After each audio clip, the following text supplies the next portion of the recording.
Good afternoon.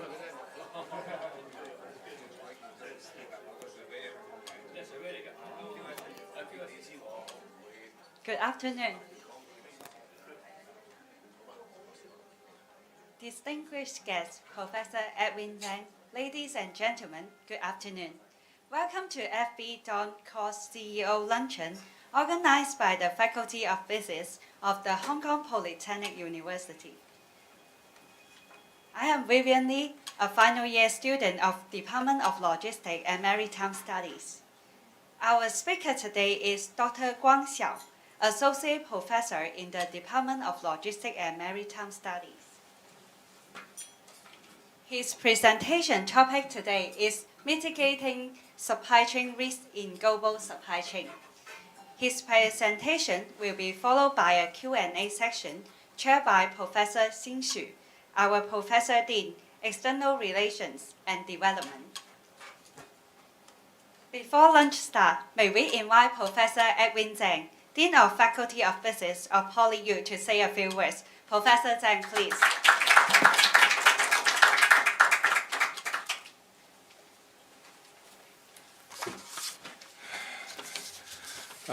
Thank you so much.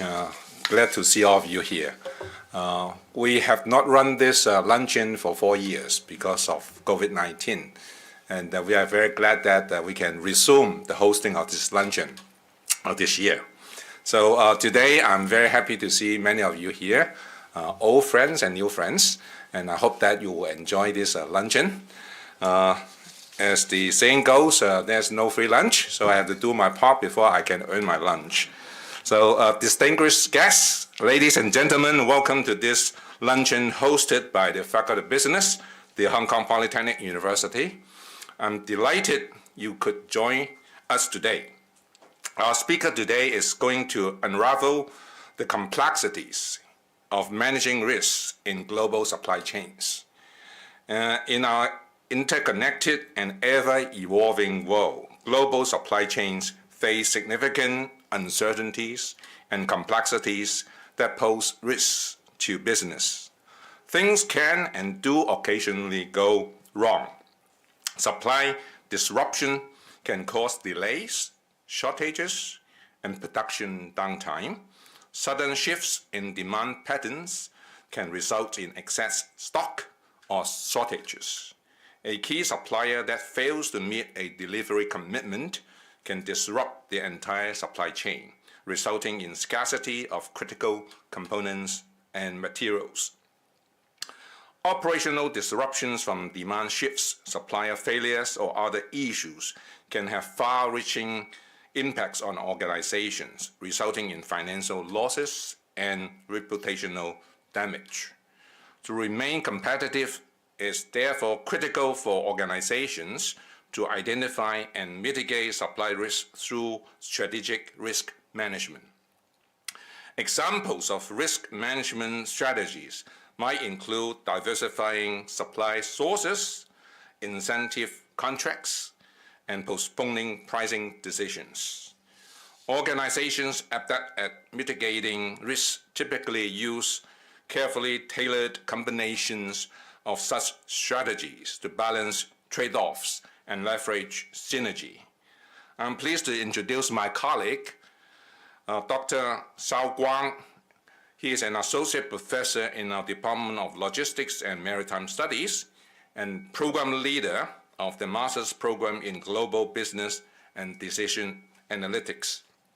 Dr. Shao is an internationally recognized expert in the field. He will now share his insights into mitigating supply risks in global supply chains. Please join the discussion over lunch. I hope you'll find it engaging and informative. Thank you again for joining us today. Thank you.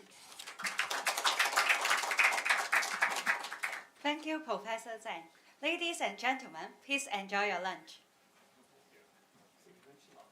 Start the starter first.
to deliver his presentation. Dr. Xiao, please.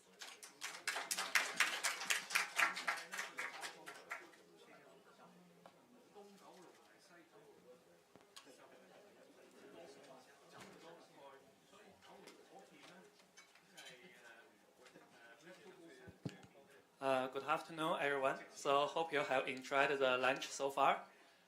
First, I would like to express my gratitude to our faculty dean, Professor Chen, for giving me this valuable opportunity to share my work with industry experts. Right. And also, I would like to thank in advance for our Associate Dean, Professor Xu, for hosting the Q&A session later. So my name is Guangxiao. I'm an associate professor at the Department of Logistics and Maritime Studies. And my research basically focuses on the supply chain management with a specific interest in risk management, corporate social responsibility, and nowadays I'm also studying some of the fintech applications in supply chain. And it's really great honor and for me to, in today's talk, share with you one stream of my previous work that was organized under the general theme of mitigating supply risk in global supply chain. To begin with, I would like to say that most of the results that I'm going to deliver today was sort of obtained from some theoretical models, which, as we know, only partially reflects the reality by capturing some of the key trade-offs. And definitely, your input from the industry practitioner's perspective will be highly valued and appreciated. So let us to begin with the talk. In order to make it more self-content, so we will briefly start with some of the discussions related to important issues in supply chain management before we moving into the talk. So supply chain is actually a very active research areas, and the supply chain activities is also abounded in our daily life. So basically, when we talk about supply chain, we can see supply chain as a group of the firms, they interacting with each other in order to ultimately fulfill some of the customers' needs. So that is to say, from a static point of the view, supply chain is basically involving all the firms that either directly or indirectly fulfilling customers' needs. But this is only from the static perspective. If we see supply chain from a more dynamic perspective, we will see that actually supply chain is a very complex and a dynamic system where basically there were three important flows that need to be carefully managed. The flows involve the information flow, involves the product material flow, and also involves the fund, cash flows. So essentially, when we talk about supply chain management, the ultimate goal essentially was try to make the pie larger, to make everyone better off. So in order to achieve this ultimate goal, essentially we need to spend a careful thinking about how to manage each of the three flows carefully and effectively. Because those flows basically will generate a lot of the inefficiencies and the costs that bring the system profit down.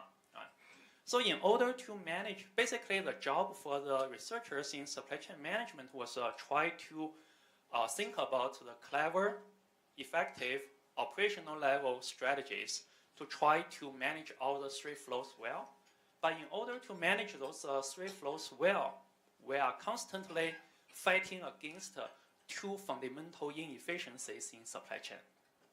The first is basically what we call as the information risk. So what is information risk? Essentially, this is a challenge where when we make the decisions, both the operational level decision and the strategic level decisions, we are typically facing the challenge where we don't have sufficient information to support. Or put it differently, basically we are operating in an environment where we need to make the decision, most of the decisions under uncertainty. Such challenge, information risk, is oriented from both the external environment and the internal environment.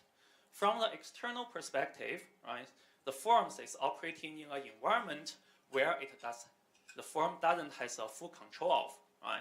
So in this case, basically the firm is exposing itself into various kind of the uncertainties, including, for example, the demand side risk, the supply side risk, and disruptions, policy change, so on and so forth. Right? And this type of the situation become even more serious nowadays because the world is becoming more volatile, in the sense that the operating environment become more volatile, more uncertain, more complex, and filled with a lot of ambiguity. Right? So how can firm make the decisions in such a challenging environment will be a key issue. But this is not the end of the story, because information risk is also oriented from the internal of the system. Right? Firms are operating in the supply chain, interacting with each other, but sometimes the information was not transparent. Information was unnecessarily stored in certain form without being shared to others who may need such information to make the decision more effectively. Right? So both the internal, external inefficiencies lead to the very challenging situations where we have to make the decision under uncertainty. But again, this is only one challenge. Right? This challenge involves faced by each individual firms. But when incorporating in a supply chain situations, we see that basically firms interacting with each other. And interacting with each other, normally the firms basically hold different incentives and objectives. So this gave rise to another major sources of the inefficiency in the supply chain. That is what we call as a incentive misalignment risk. Right? So think about a buyer and a seller. What the buyer wants is always flexibility, lower price. Whatever I want, you give me. Whenever I want, you give me. And also postpone my payment as longer as possible. From a buyer's perspective, those are the automated goals that I want to achieve. But from a seller's perspective, what we really want is a stability instead of the flexibility. Right? So what we want is that the buyer just makes a long-term commitment, right, so that we can stabilize our production, make our planning more efficient. What we really want is a buyer doesn't upgrade the product design, doesn't upgrade the product technology frequently, so that we can use our resource, our technologies in a long time. Right? And what I want, the seller really want is that whenever I deliver the thing to you, you don't withhold the payment, you pay me immediately. Right? So this is a confliction. Right? This type of the incentive misalignment risk, they exist even we have full control of the environment. That is to say, even without information risk, this incentive issues is another challenge where firm has to face, has to carefully think about, and has to carefully design some of the careful incentives in order to align the interest. Right? So both the incentive misalignment risk and the information risk continuously challenge the firm's decisions in a supply chain environment, and out of which supply side management, sourcing, procurement, supplier selection, right? This is a typical area where those two sources of the inefficiencies challenge the decision making. Right? So supply risk is actually a long-lasting issue, and it has been amplified in past 2 or 3 years due to the pandemic. But even before the pandemic, the supply chain constantly facing the supply issue. Right? Most of the this is mainly due to basically the supply chain from the global perspective. They are squashed in different geographical regions, so that the firm basically try to searching for different suppliers with a possibly lower cost. Right? This outsourcing strategy surely will help the firm increase their competitiveness in the global market, but also they scratch the supply chain to bear various kind of the risks, out of which supply risk is a typical issues firm need to carefully think about. And this concern is further amplified in the past 2 to 3 years due to the pandemic. Right? So during the pandemic, we see a lot of the disruptions go against the globalization. Right? We see the lockdown, we see the port congestions, we see those freight price increase, we see a lot of the supplier lockdown policies. All of them basically challenge our original thinkings related to the supply side management. So this basically gave us the motivations related to how can we effectively manage the supply side risk in this fluctuating environment, right? And when we talk about the supply risk, the outcome is sort of the similar, right? So leading to the shortage of the materials, leading to the shortage of the component, leading to the long lead time, lower fulfillment rate, and ultimately customers are not happy, right?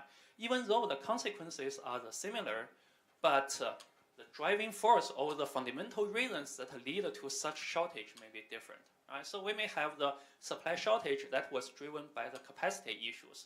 For example, during the pandemic, right? So we say the factory closed so that the capacity, total capacity was reduced. I have to produce whatever I can, right? And the supply shortage, unfortunately, may also be driven by the disruption, right? So suddenly there is a natural disaster, there is a lockdown, there is a pandemic, there is a war, right? This will basically disrupt the entire supply side, right? And there is another side of the another sources that lead to supply shortage. That is what we call as a process or production yield issue. Basically, this is a sort of the normal type of the supply uncertainty that oriented from the process perspective. That is, the production process is not fully reliable, so that the output quantity is sort of the smaller than the input quantity.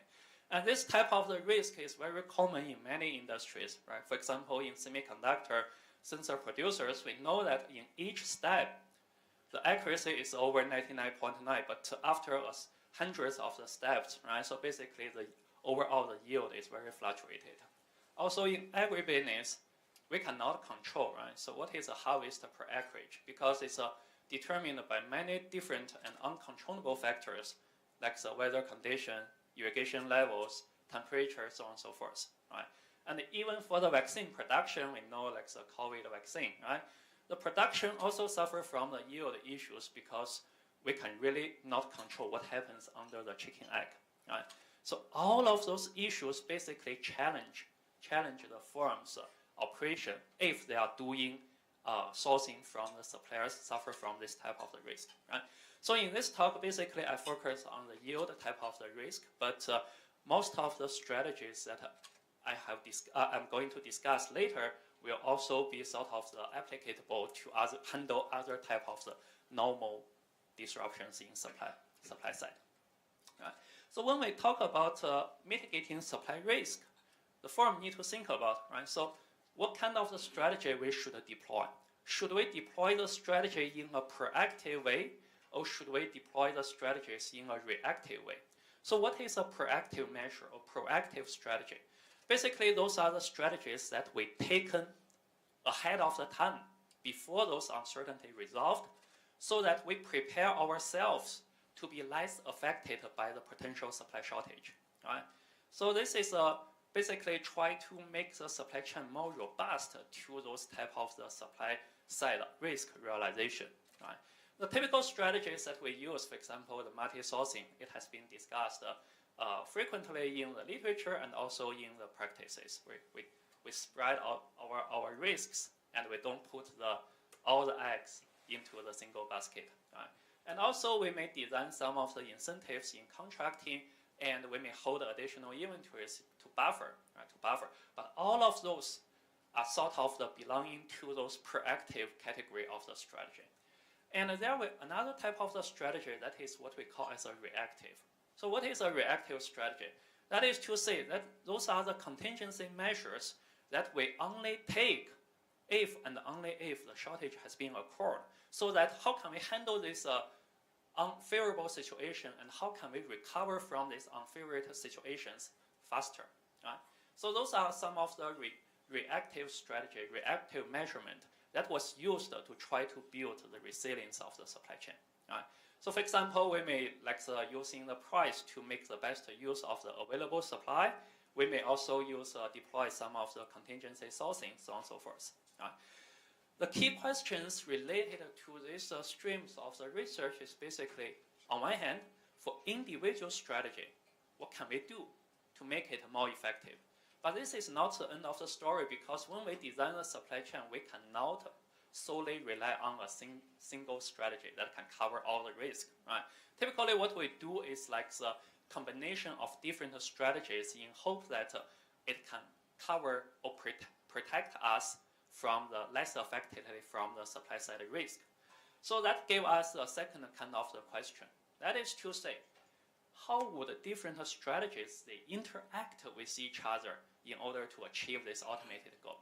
Are we deploying a strategy to achieve like the 1 + 1 greater than 2 effect, or 1 + 1 that is less than 2, right? So what we really want is those strategies to be somehow complementary to each other in order to strengthen the protection, rather than substitute or contradicting with each others that weaken the automated goal. Right? So for the remainder of this discussion, basically I will talk each individual strategy, and then I will also talk a little bit about how those different measurements they interact with each other in protecting the firm from the supply side risk. Right? And all of those, later I will mention many different setups, and basically they are based on a series of the research that has been published. Right? Okay. So the first is when we talk about the shortage, when we talk about supply uncertainty, the first reaction from not only the academia researchers and also industry practitioners is that in this case, why not just deploy multiple suppliers? Right? So the diversification and multi-sourcing is actually one of the most effective proactive strategies to mitigate the supply side shortage. Right? And when we talk about those sourcing, right?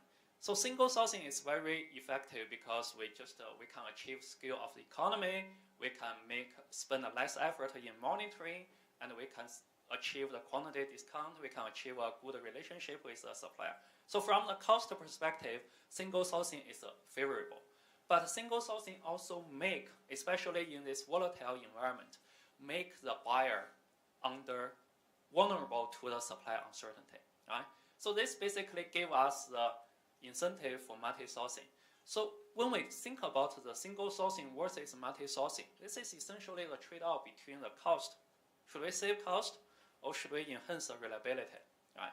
And if we want to deploy the multi-sourcing, then the most important issue to think about is what are the fundamental criteria for us to select the supplier? Should we focus on cost? Should we focus on reliability? Should we focus on a combination of those two? Right? So this is actually not only a practically relevant problem, but also a very classic and fundamental problem in supply side literature. Right? And actually, this problem has been started quite a long time, and the result is actually summarized by a very classic paper. Right? The result was summarized in a very simple sentence. That is, cost is an order qualifier, reliability is an order winner. So what does this mean? This basically means that when we are facing a trade-off between the cost versus the reliability in supplier selection, we only focus on the cost. Right? The cost will be the most important determinant for the qualifying the supplier. And a supplier will be selected only if all the less expensive suppliers has been selected. And then you may ask, what is the role of the reliability? Right? What is the role of the supply reliability? And the role of the reliability basically says, okay, it affects how we allocate the orders among all the selected suppliers. Right?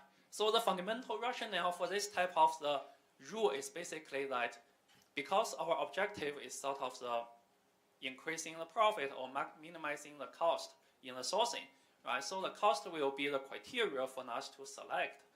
And after selecting the supplier, we can always use the smarter order allocation to create a sort of the balanced portfolio with a relatively less vulnerabilities in the supply side. Right? But the key question here regarding this type of the argument is that the underlying risk is independent. Right? The reliability realization for supplier 1 doesn't affect anything about supplier 2's reliability. But this is never the case in reality, especially in recent years. Right? So supply risk could be correlated in the sense that the supplier may locate it in the same geographical regions. For example, if you are buying the sesame from the growers, right, in mainland China, the weather conditions may be similar so that the yield may be affected in a similar way, right?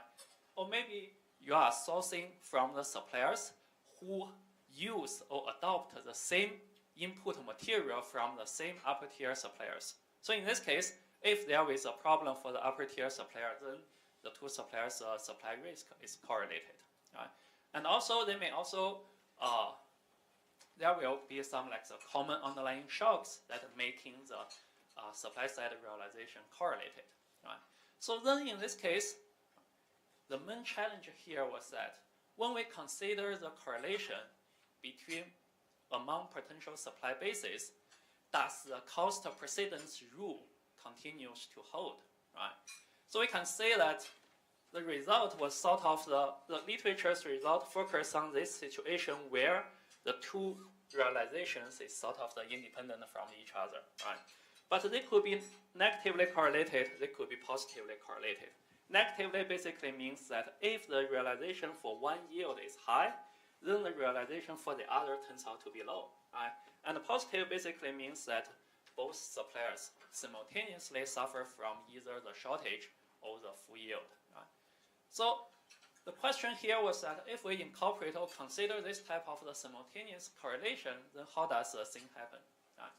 And what we really found here is I skipped all those models, right? So it's just some of the very intuitive discussion, right?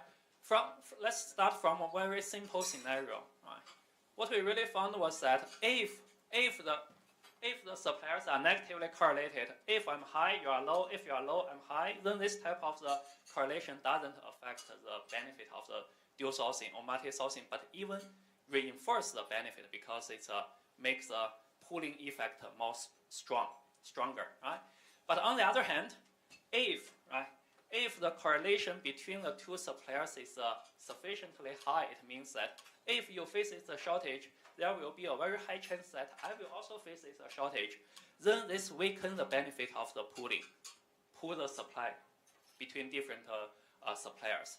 And when this correlation structure is sufficiently strong, then essentially what we found is that the firm may bypass the cheap supplier and purely sole source or select the supplier that may be more expensive but more reliable. And the underlying intuition here was that when the correlation structure was strong enough, then incorporating some of the unreliable suppliers into the supply base was actually reducing the overall reliability of the supply base. So in this case, there is no benefit for doing so. We just bypass the unreliable one and solely sourcing from the more reliable one. Right? So this is a very simple discussions related to the two supplier cases, and we also have the multiple supplier cases, which is even more complex, right? But the intuitions basically share the same, right? So this type of the discussion basically try to provide the intuition where whenever we consider the supplier selection and sourcing, multi-sourcing, we need to pay specific attention between the potential underlying correlation between the suppliers, right? And if we ignore this, probably we may not be able to fully utilize the benefit of the pooling in multi-sourcing. The next one is basically we finish the multi-sourcing part. The next one to mitigate the supply yield risk is basically think about, right, if the production process on average there is only half chance to get fully delivered, right? The yield is only 50%, then probably even more intuitive strategy is that what if I produce more? What if I produce twice of the input? Then probably the chance that I get the full delivery will be high, right? This is a very intuitive and very actually very effective way for mitigating this type of the risk. But the problem here is that when we are interacting with each other, the buyer and the seller, then the confliction arises, right? So who should inflate? Should the buyer order more to control the supply side risk? Say, okay, the seller, the yield rate is only 50%, then how about I just double my order? Should I do this? Or should the supplier produce more? Say, given that my yield is only 50%, what if I produce more than what you need so that I can give you a full or high chance of the delivery, right? So this is actually the confliction. Whenever the firm interacting with each other, right, who should take the risk? Who should share? Who should inflate the production or order quantity will become a very important issue, right? Important issue. And whenever they settle a deal, essentially they will lead to some of the system efficiency reduction. Right? So this is actually another important issues that reflect not only the information risk, but also the incentive misalignment risk. Right? And in the literature, there will be a lot of the discussions related to designing the contract in order to better align the interest. Right? Such as, what if you underperform, under-deliver, I charge you the penalty. If you deliver performance is good, I give you the bonus. Or what if I share the cost of your production so that you can produce more? Right? There will be a lot of the discussions related to how can we create some of the balanced incentive in order to incentivize the suppliers to essentially mitigate such risk. Right?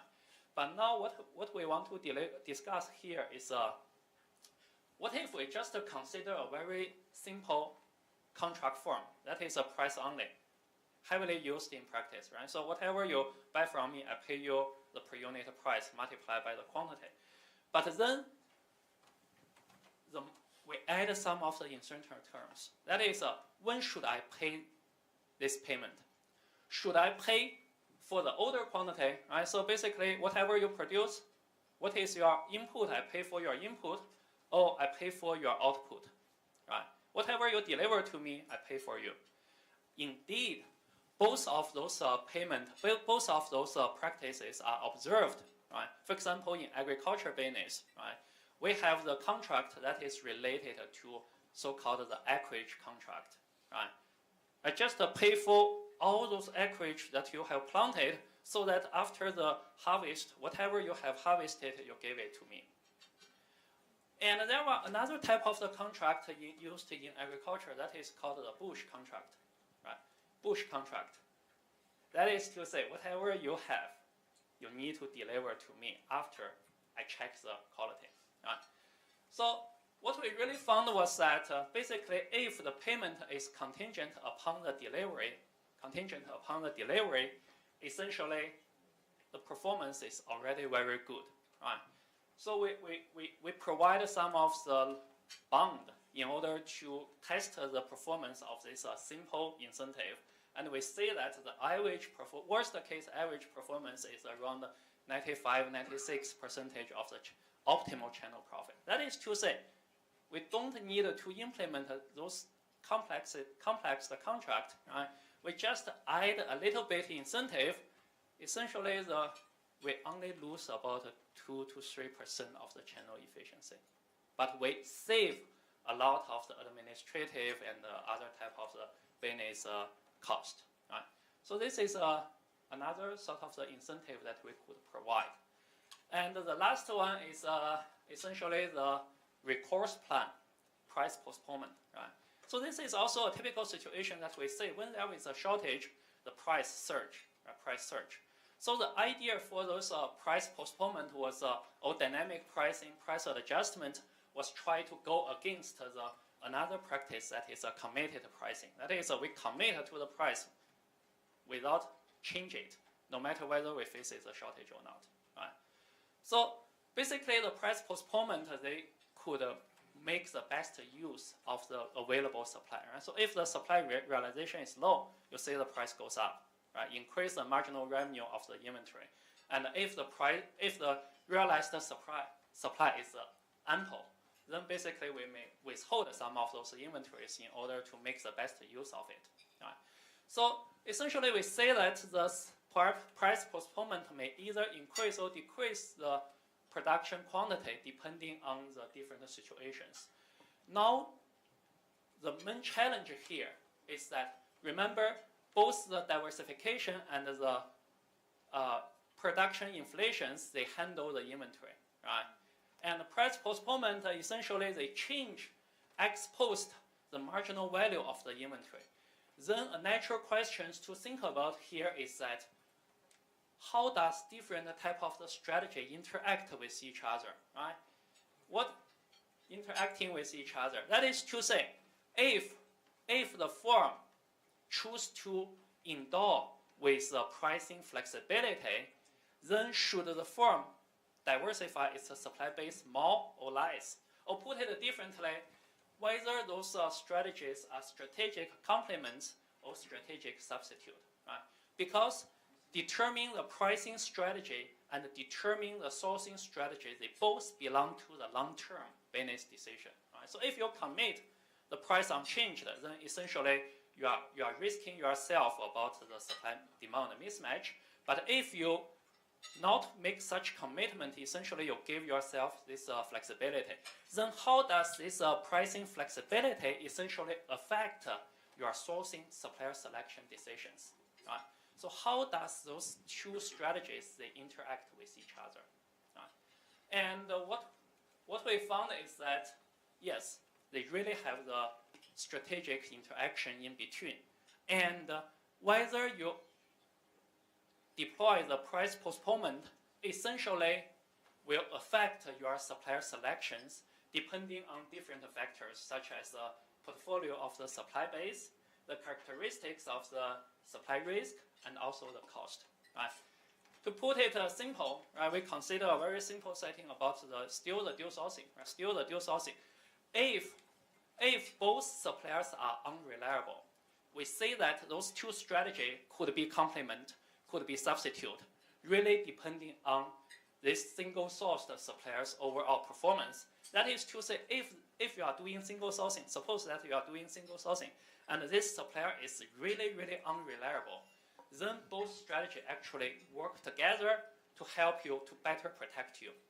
But if this single-sourced supplier is already good enough, then those two strategies is actually substitute to each other, right? So using one will be sufficient. But what if your sole-sourced supplier, your primary supplier, is moderately reliable? Right? That is not extremely low, not extremely high. Then this is also the place where the cost come into play.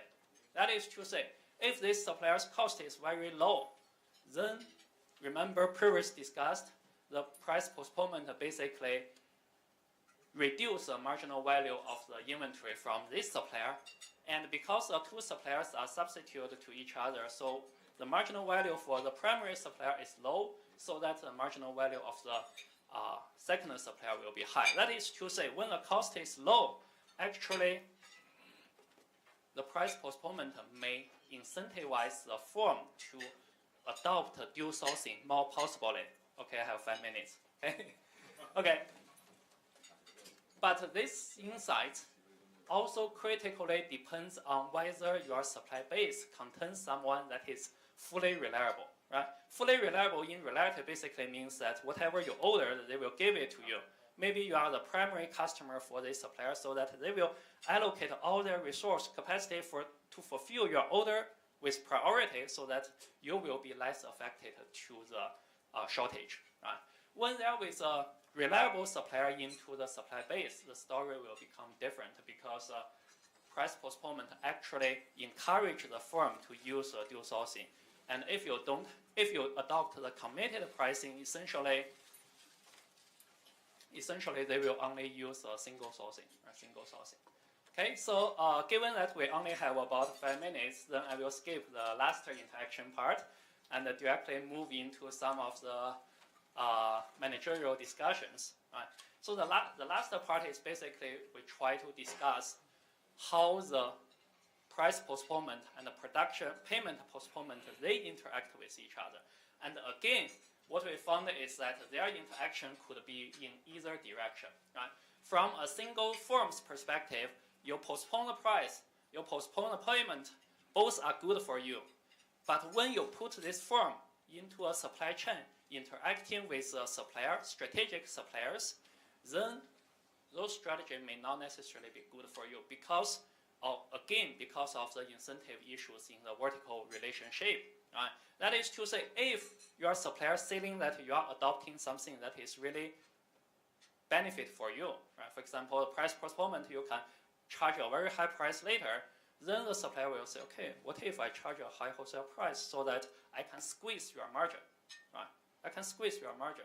And this type of the strategic interactions essentially make the buyer less motivated to adopt some of those aforementioned strategies, right? Strategies. Okay, so let me quickly summarize about the discussion. Right? So essentially, the managing supply risk is very critical, because and very challenging, simply because we face this information risk and incentive misalignment risk. Right? Both challenges our wisdom in designing effective supply chain. And regarding the supply chain design, we say that we could deploy different type of the strategies. Some of them may be proactive measures in order to help us to enhance the robustness of the system. That is to say, we are deploying something ahead of the time to prevent or even withstand the supply shortage. Right? And another type of the strategy is basically focused on the other situation where our decisions are made after uncertainties are resolved. That is to say, okay, given that the shortage has been occurred, okay, 2 minutes, right? The shortage has been occurred, then how can we recover quickly from this type of the scenario, right? And we say that the strategy, right, proactive, reactive, they both work on the same directions to help the firm to better protect or recover from uncertainty, but regarding to how to implement those strategies in supply chain, we need to be careful because we should not ignore their strategic interactions. Right? We need to design a balanced supply chain so that we are protected not to be so vulnerable to supply shocks. But how can we design such supply chain?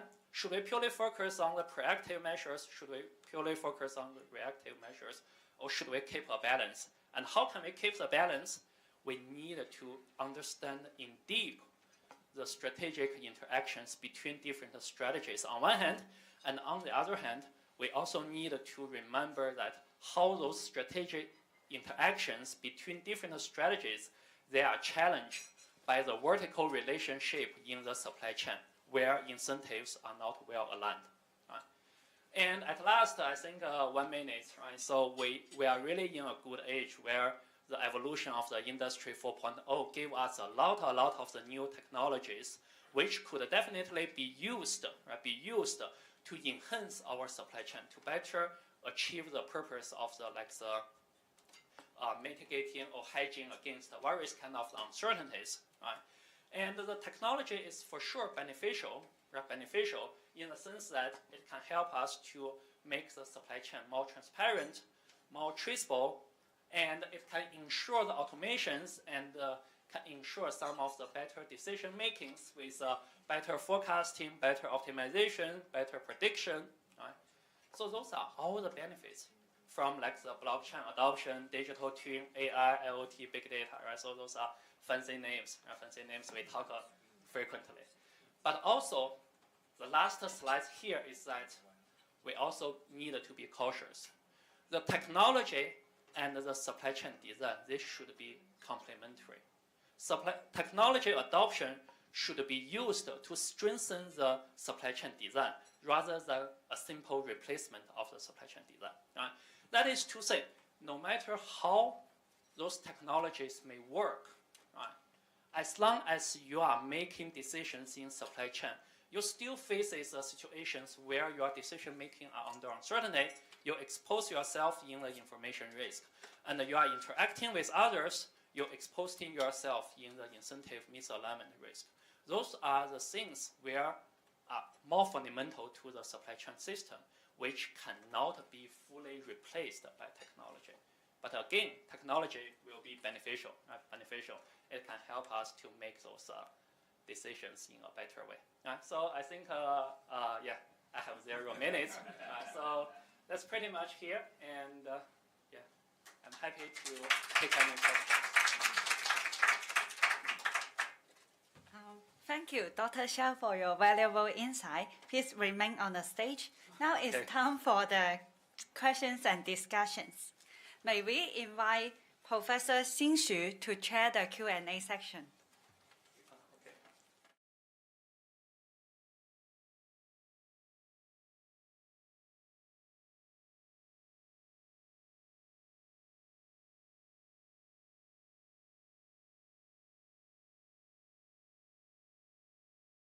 Okay. Please, You take please first, take a because seat. I just have a big lunch, so I think better I stand. Otherwise, I may fall asleep. Okay. So yeah, thank you, Guang, for your sharing of this insightful strategic implications for all the audience, maybe for all the even the wider business community. So now I would like to invite questions from the audience. See if you have any concerns. Yeah, sure.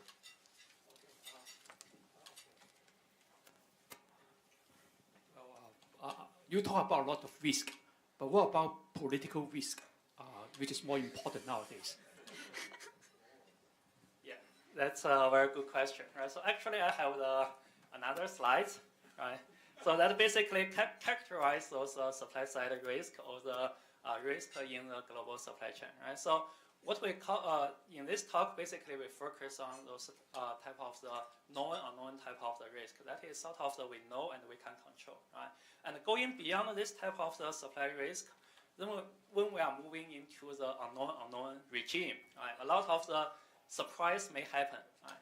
Not only the political issues, but also like the natural disasters, those disruptions, which significantly also challenge the supply chain design, right? So for your questions regarding the political issues, right? So we know that in the past there is a U.S.-China trade war, and this also significantly affects the existing global supply chain because most of those U.S. firms, they are seeking for low-cost sourcing, and their suppliers are sort of related in mainland China, right? But with this disruption about the politics, they need to think. There is actually a lot of the practices that the firm is doing reshoring, right? They are moving back their productions, suppliers either back to U.S. or to some of the friend zone, like in Vietnam, in other Asian regions, right? So this basically is reflect the firm's response to this type of the disruptions in redesign or re-engineer their supply chain, right? So this is definitely an issue that cannot be ignored from the risk management perspective. But this is also a situation where, right, where we cannot actually sort of easy to prepare for. Right? Think about it in 2016, 2017, when basically I think the relationship is still very good, right? But suddenly we see this dramatic change, right? So in this case, what you see what firm do was rather than prepare, they are sort of responding to this, right? They have to move in order to be aligned with this new political policy, right? Political policy. But again, there is also other considerations like in cost, like in reliability, like in the product quality, right? So even they are moving back to US, or they are moving back to Mexico, to other regions. You see that some of those component quality, right, cost, they significantly affect the total cost of the firm, adding burden to them, right? So another perspective is from a mainland perspective, right? So what can we do? Right? What can we do to prevent or to basically keep those business within the territory? Right? So yeah, that's basically my reflections to your question. Yeah, thank you again. Yes. Thank you. Very, very good presentation. Thank you. Maybe a couple of factors in your modeling that you may also in the future to consider. First is the myopia of financial investors. So you mentioned about reliable and cost supplies. Now, the fact that the short-termness of investors wouldn't allow an ideal scenario, right, of the management. So that is by itself a constraint to a reliable supply base, yeah? Yeah. Or a diversified place. Yeah. Then the other factor I can think of is, in reality, some buyers to the very extreme, Walmart or Apple, they are too big and they bully their suppliers, right? And on the other extreme is the suppliers, which are totally exclusive. You talk about ASML, you talk about computer hard disks. These are either monopoly or dual monopoly in the whole world and supported by governments, one way or the other, directly or indirectly. So that would distort the whole theory on a balanced, diversified, and healthy supply chain. So maybe those are the physical constraints that will distort the whole model. Just some comments on that. Yeah, very good question. Very good question. So the first is basically from the management incentive, like you said, right? The short-term investors, they may purely focus on the short-term, like the stock performance, so that they may put the significant pressures for the management to shift their supply chain strategy in long term, right? So this is definitely a concern, right? Concern. When we, I think in the finance literature, when we talk about the CEO compensations, right? So there will be a short-term performance, and there will be also the long-term sort of the development of the company, right? So in this case, I think, right, personally, I think, right, so even though there is a short-term financial performance pressures, but if it's really needed for the supply chain to change, right, to adjust, then it is worth doing. But the key question here is that, are we able to identify the right timing, the right moment, and the right signal? This is a time we need to change, right? So this is sometimes more important issues because we see a lot of the fluctuations, we see a lot of the changes, but which change is actually more fundamental, more challenge to the existing system? Are they the short term or are they the long term? Right? So those are the more fundamental issues to be considered because we cannot completely follow, be very adaptive. Right? So every shock we change. This is not a very effective strategy. Right? So for example, think about not in the apparel industry, fast fashion industry, right? So before the pandemic, it's purely like the Zara. They are doing mainly focus on the offline shopping. Right? Customer, they built a lot of over 2,000 stores globally to attract the customer. Right? But after the pandemic, customers' shopping behavior changed into online. Right? This significantly challenged the existing business models and the logistics for Zara. Right? We say during the pandemic they closed over thousands of the stores, and they are trying to develop the online counterpart. Right?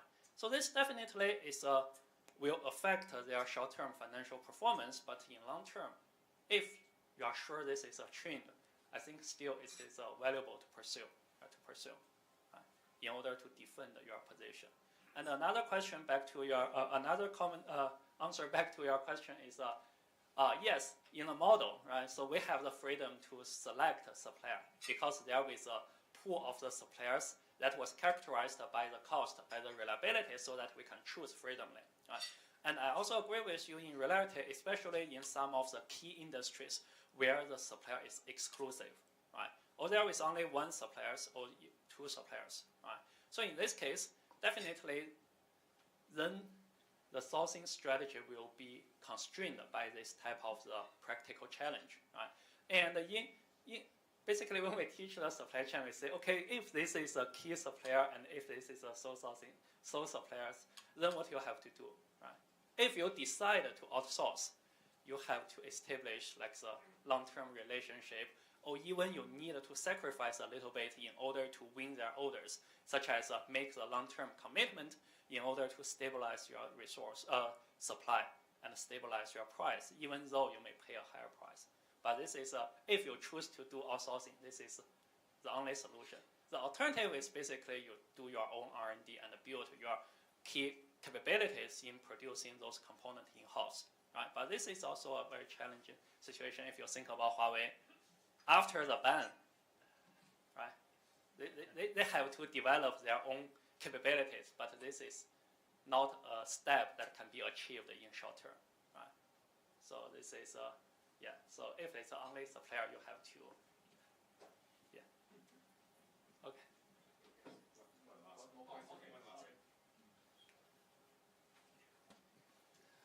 Thank you for the very insightful sharing. Product life cycle is becoming shorter and shorter, generally speaking. Okay. Yeah. How is that going to affect the supply chain design?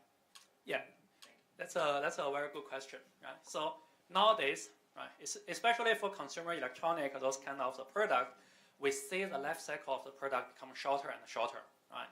There will be a continuous design and new versions, right? So how can we adapt to this type of the environment, and how can we make the best use of available supply, right? So on one hand, I think it's from the supply side perspective, what we really want is we do some of the modular design, even though, so in order to achieve the pooling effect, in the sense that even though the product is upgraded, but they only upgraded for certain component, so that we still have a product line which shares some of those common resource, so that this even though those components will not be used in this latest version, but still we are able to find places where to use, right? And the other one is basically from, for example, the demand side, right? So we try to, on one hand, try to create a sort of a balanced product line, but on the other hand, we also need to, because we are not competing only in the niche market, right? We are not competing only for the latest version of the product. We also need to think how can we make the best use of those older generations, right?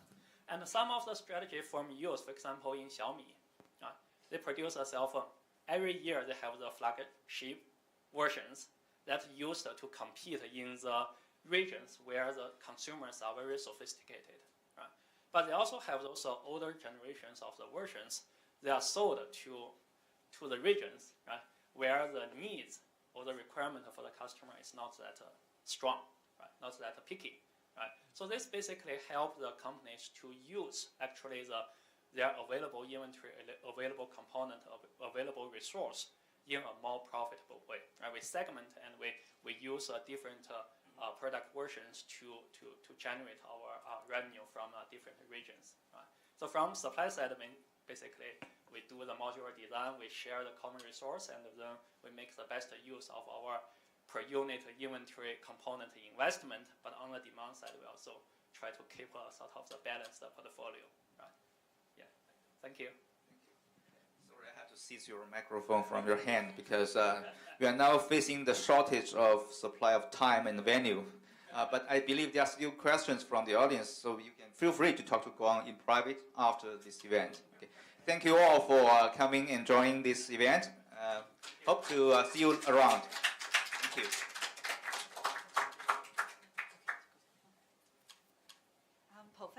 Thank you, Professor Xu and Professor Xiao. Please remain on the stage. And may we also invite Professor Zhang for a good photo, please. And may help us to remove the chairs.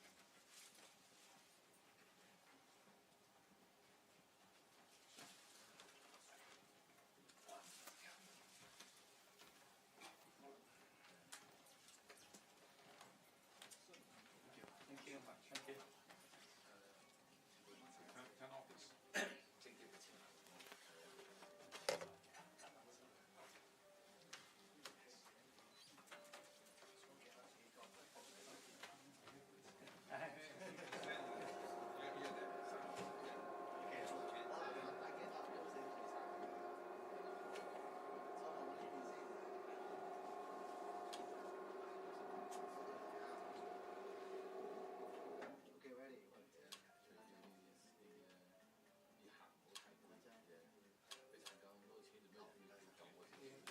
Thank you so much. Thank you.